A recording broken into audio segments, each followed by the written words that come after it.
je suis Louis, j'ai 75 ans. Actuellement, j'habite chez ma sœur. Il y a le chauffage central par l'immeuble. Je passe chez moi tous les jours pour voir le courrier et je me suis aperçu un jour qu'il y avait de la lumière au premier étage. Je me suis dit, tiens, qu'est-ce que c'est? Il y a des squatters. Et effectivement, j'ai porté plainte à la police parce que il y avait effectivement des squatters. Ça s'est pas arrangé. Et actuellement, la police prétend, enfin dit qu'elle ne peut rien faire pour moi, qu'elle a tout fait, elle est passée, elle a pris contact avec les squatters et elle ne peut pas les déloger. Je suis retourné au commissariat pour suite de plainte. Naturellement, j'avais porté plainte la première fois. Et j'ai eu affaire à un policier qui m'a dit froidement, nous, on ne peut plus rien faire pour vous, on ne peut pas les déloger, il faut faire appel à un huissier. Mais l'huissier, paraît-il, n'est pas gratuit. Alors, je voudrais attirer l'attention des gens qui sont dans le même cas que moi, qui quittent leur domicile provisoirement et qui reviennent chez eux et qui trouvent des squatters. La loi actuellement est mal faite et je me demande même si elle n'est pas faite exprès pour les squatters, en faveur des squatters. Tout ça, c'est...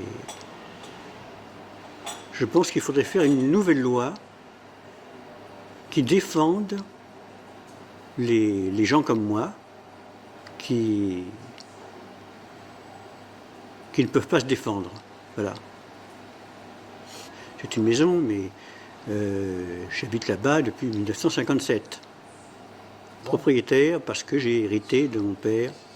Alors oui, j'en ai vu en partie, mais je ne sais pas si j'ai tous vu, j'en sais rien. Ce sont des gens d'origine africaine.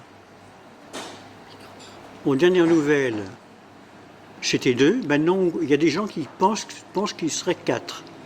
Je ne suis pas sûr. Je n'ai pas vraiment été voir parce que j'ai un peu peur. Hein. Alors, j'ai reçu des menaces d'individus d'origine africaine bien avant, par des cambrioleurs qui étaient déjà venus avant.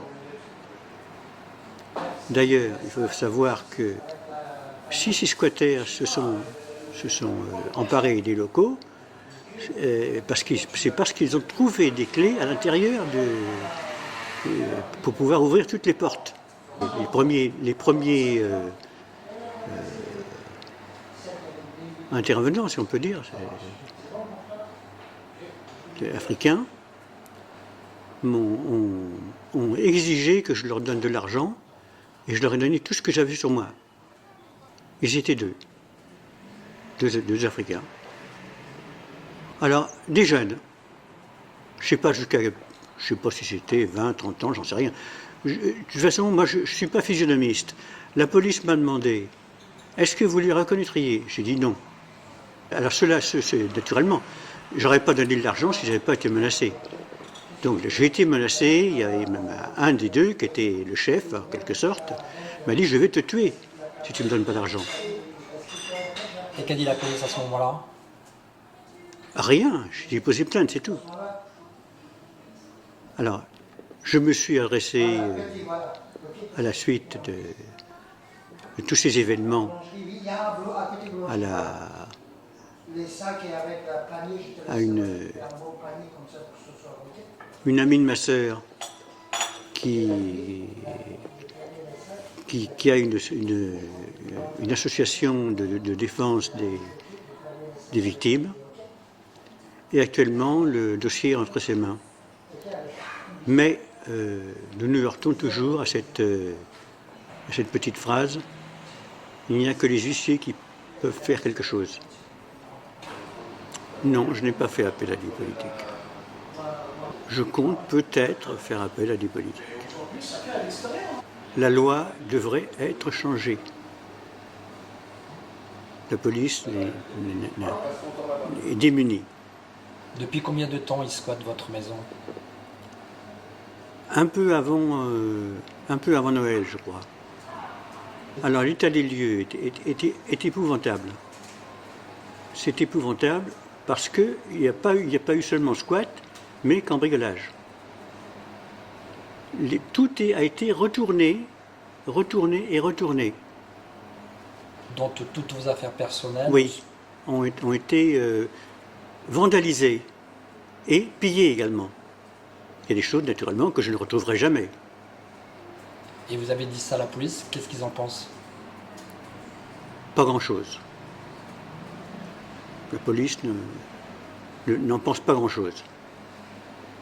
Je ne pense pas que j'irai jusqu'à en parler au président de la République.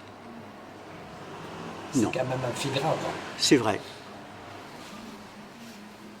Mais il faudrait alerter les pouvoirs publics de façon à faire changer les lois en matière de squat. Ça ne doit pas durer. Le maire de la ville, c'est-à-dire de Montreuil, est au courant de cette situation. Qu'est-ce qu'il en pense? Je ne sais pas, je n'ai pas de retour. Alors naturellement, je suis absolument dans un état épouvantable et j'ai dû affaire à une association d'aide aux victimes qui m'apporte un soutien efficace. J'ai accepté de répondre à un interview à visage caché, tout simplement parce que j'ai peur. Tout ça n'est peut-être pas terminé. J'ai peur de ces gens-là. Il vaut mieux faire attention. Je ne sais pas de quoi ils sont capables, ces gens-là. Mais je disais que parmi ces gens-là, je ne sais pas s'ils faisaient partie de la même bande, mais il y a eu 2 individus de type africain qui m'ont carrément menacé de mort. Ces gens-là ont réussi à m'extorquer 300 € qui étaient sur moi. Voilà.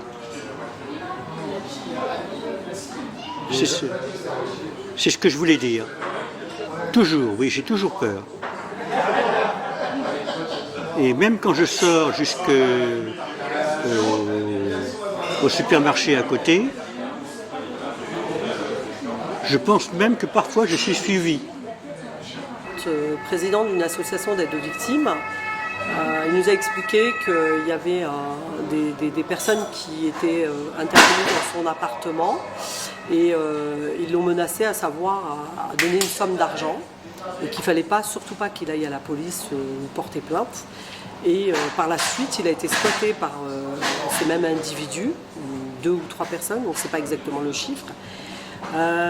Dans l'urgence, j'ai téléphoné au commissariat de Montreuil et j'ai eu plusieurs personnes, plusieurs intervenants et ils ne prenaient pas ça au sérieux, je ne sais pas, je n'ai pas compris. Ils me passaient d'un service à un autre service, donc au bout de 2 heures, 3 heures, j'ai pu enfin avoir quelqu'un. Ils me disaient qu'ils allaient se déplacer sur le terrain parce que je leur expliquais qu'il y avait une urgence là, que ce monsieur ne pouvait pas rentrer chez lui, que c'était son domicile depuis 1957. C'est un monsieur qui est à la retraite. Donc il a travaillé à la mairie de Paris, il est à la retraite et il paye ses impôts et qu'il avait demandé, il avait fait appel au commissariat, il avait demandé de l'aide mais il n'y a eu aucune intervention. Donc à ce moment-là, moi voyant l'urgence, ce que j'ai fait, c'est tout de suite, j'ai fait appel au parquet du procureur pour le protéger. Et, parce qu'on devait lui garantir une sécurité quand même, et écrire au ministère de la Justice, étant donné, et à Madame le commissaire, étant donné qu'on voyait que ça ne bougeait pas. Et nous, on demandait à ce que la police aille sur place et expulser ces squatteurs. Et donc par la suite, ça a été fait, mais difficilement. Puis après, donc la victime, nous a recontacté, nous a dit que de nouveau, il avait vu des fils. En allant chercher son courrier, il avait vu des fils. En fait, pour expliquer la situation, c'est que cette maison, il ne peut pas la chauffer parce que ça reviendrait trop cher. Il a un tout petit appartement qui appartient à sa sœur, qui est décédée malheureusement d'un cancer. Donc lui, il y a été juste parce qu'il ne pouvait pas payer des frais justement de chauffage. Et il s'est rendu compte, donc à ce moment-là, qu'il y avait d'autres gens qui étaient venus. Il a été chercher son courrier. Donc moi, ce que j'ai fait, c'est qu'on est allé sur place. On a constaté qu'il y avait un fil électrique qui reliait les bâtiments. Et on a constaté qu'il y avait de la lumière à l'intérieur. On a pu constater qu'il y avait des noms qui étaient affichés comme ça, la porte, donc la serrure complètement cassée. On s'est rendu compte qu'il y avait de la lumière à l'intérieur, donc je me suis mise devant. Et on a crié, il y a quelqu'un, personne ne voulait répondre. Il y avait des fils électriques qui étaient un peu partout, la lumière allumée. Et les vêtements, ses effets personnels, ce qui nous a choqués, parce que je lui ai demandé qu'est-ce que c'est que tout ça. Il a dit mais c'est mes affaires, ils ont tout jeté comme ça dans le jardin, des affaires personnelles quoi, je sais pas, tout jeté au ras du sol comme ça dans le jardin, c'est n'importe quoi. Et personne ne répondait. Donc à ce moment-là, j'ai repris contact avec le commissariat pour leur demander une intervention. À ce moment-là, je sentais qu'ils ne voulaient pas venir. Nous, on a fait le nécessaire, on ne peut rien faire d'autre. Il n'y avait même pas 48 heures. Et donc ils ne voulaient pas intervenir, parce qu'après les délais, une fois que c'est dépassé, il faut prendre un huissier. Oui, on connaît la procédure, mais ça peut être long. Nous sommes c'est l'hiver, donc on ne peut pas expulser des gens comme ça. Alors moi, le problème, c'est que ce monsieur, il ne peut pas réintégrer son domicile par peur. Déjà, il ne peut pas habiter dans son domicile. C'est un gros problème. Le deuxième problème, c'est qu'il y a des squatteurs qui sont là, on ne sait même pas qui c'est, on ne sait pas quel est leur nom, on ne sait pas qu'est-ce qu'ils font dans la vie, on ne sait pas qui c'est. Donc on ne connaît pas leur visage, enfin, on ne sait pas qui sont ces gens-là. Est-ce qu'ils sont recherchés? On ne sait pas du tout. Donc ce monsieur, il a peur parce qu'en plus, le petit appartement, il est juste à côté, donc il peut les rencontrer dans la rue. Il l'avait menacé de mort. Il a dit que s'il va à la police ou au commissariat, comment voulez-vous faire dans ces cas-là? Vous restez recroquevillé comme ça, vous dites rien. Ce pauvre monsieur, ils sont rentrés chez lui, ils lui ont pris la somme d'argent qu'il avait sur lui. Qu'est-ce qu'on doit faire dans ces cas-là? Donc on a alerté rapidement le parquet du procureur, il nous a répondu rapidement. Mais la réponse, c'était fournissez-nous des documents médicaux de ce monsieur. On va le mettre sous tutelle. Alors moi, j'ai pas compris pourquoi le mettre sous tutelle, étant donné que ce monsieur, il a mentalement, il est bien, il discute, il a travaillé à la mairie de Paris pendant X années, pendant très longtemps, jusqu'à sa retraite. Donc c'est un monsieur qui avait un poste important, donc un service important, donc il a toute sa tête, il a ses facultés, enfin bon, voilà, monsieur il est apte à payer ses impôts, jusqu'à maintenant il paye ses impôts, il paye ses factures, donc je vois pas pourquoi on le mettrait en tutelle. Donc là le procureur il a fait une erreur, j'ai refait un courrier au procureur pour dire excusez-moi mais là vous avez fait une erreur grave. J'ai écrit à madame le commissaire, elle n'a jamais répondu, et j'ai écrit au ministère de la Justice pour garantir la protection de ce monsieur. Jusqu'à présent, je n'ai pas eu de réponse ni de madame le commissaire, ni du ministère de la Justice. Alors, comme le monsieur me relance, il nous relance encore aujourd'hui parce qu'il s'inquiète de tout ce qui se passe, nous sommes déplacés au commissariat. Une personne s'est présentée, une dame blonde s'est présentée, on ne savait pas qui c'était. En fait, c'était la commissaire. Et elle me dit, on vous a répondu à 2 courriers. J'ai dit, non, je suis désolée, on n'a jamais reçu de réponse courrier. Et nous, on veut surtout une intervention d'urgence. Aller sur le terrain, expulser ces gens-là. En plus, dans le quartier, alors je tenais à dire que dans le quartier, par hasard, j'étais sur le terrain, vous avez des commerçants qui ont été cambriolés. Dont une pharmacie, vous avez des personnes habitant dans le quartier, ils ont été cambriolés. Mais bon, ce qui est inquiétant, c'est qu'il n'y a pas d'intervention, ni de la police, ni... Alors maintenant, le ministère de la Justice ne nous a pas répondu, mais j'apprends par le commissariat qu'ils avaient fait appel de nouveau eux-mêmes au commissariat et qu'ils ont alerté le maire, dont un travailleur social, qui va répondre quoi à monsieur, donc la victime, ils vont lui répondre quoi? Ils vont lui répondre qu'il faut prendre un huissier Qui va payer l'huissier? Qui va payer l'avocat? Combien de temps ça va durer? Moi, je ne comprends pas. Là, il faut vraiment changer les lois. C'est pas normal. C'est pour ça que j'ai fait appel à un média indépendant. Parce que là, combien de personnes vont subir ça? Combien de personnes subissent ça et ils se taisent parce qu'ils ont peur de représailles? Combien de personnes âgées en général? Moi, je dis vulnérables. Quand on me dit oui, mais il ne faut pas dire vulnérable. Ben si, je dis vulnérable parce que c'est des personnes qui sont à la retraite, qui ont des petits problèmes, des petits soucis de santé, mais ce n'est pas pour ça qu'ils n'ont pas leurs facultés. C'est des gens qui sont aptes à payer leurs factures, aptes à payer les impôts. Donc normalement, à quoi servent les impôts? Là, je ne comprends pas ce qui se passe. De toute façon, c'est Montreuil, mais ça se passe aussi sur Vincennes, ça se passe dans d'autres lieux. Et moi, je vais faire appel à des députés, des sénateurs, parce que là, il faut changer les lois. C'est pas normal. 48 heures pour que la police n'intervienne plus après 48 heures, alors que nous sommes intervenus tout de suite. Donc il n'était pas dépassé, même pas 24 heures. Donc ce monsieur, c'est chez lui, il habite là depuis 1957, et je ne comprends pas, on est en 2020, comment se fait-il que ce problème, il ne lui est jamais arrivé auparavant, ça lui arrive maintenant? C'est pas normal. Moi je trouve que c'est pas normal. Alors il faut vraiment être solidaire. Nous faisons appel à tous les bons, tout le peuple. Il faut qu'ils s'unissent par rapport à cette situation et de toutes les situations. Si vous entendez parler de situations qui sont similaires à celle-là, faites-nous appel, la présidente d'une association d'aide aux victimes ou médias indépendants, faites-nous appel.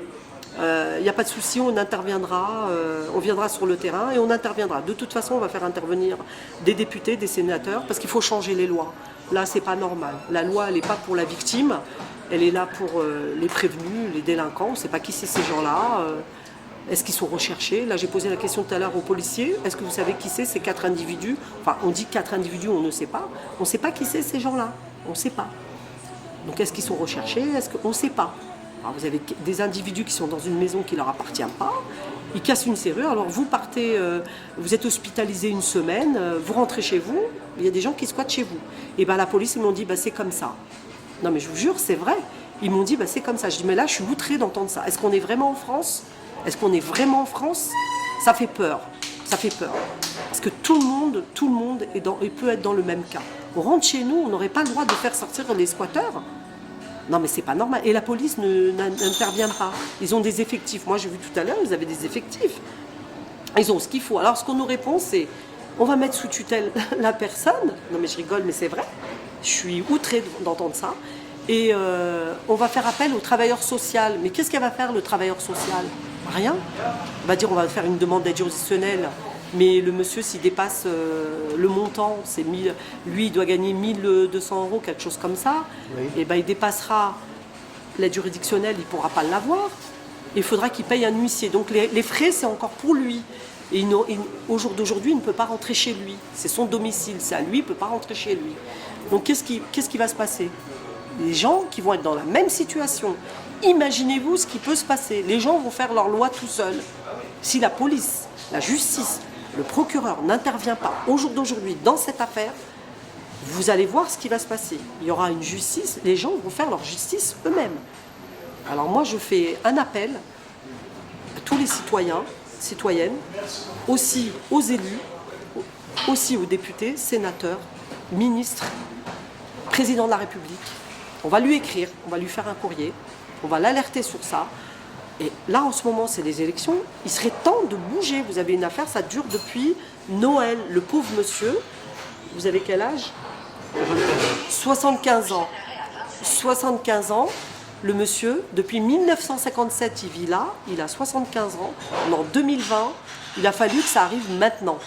Et s'il vous plaît, vraiment, du fond du cœur, je vous demande d'intervenir. Chacun, chaque profession, venez-lui en aide, s'il vous plaît.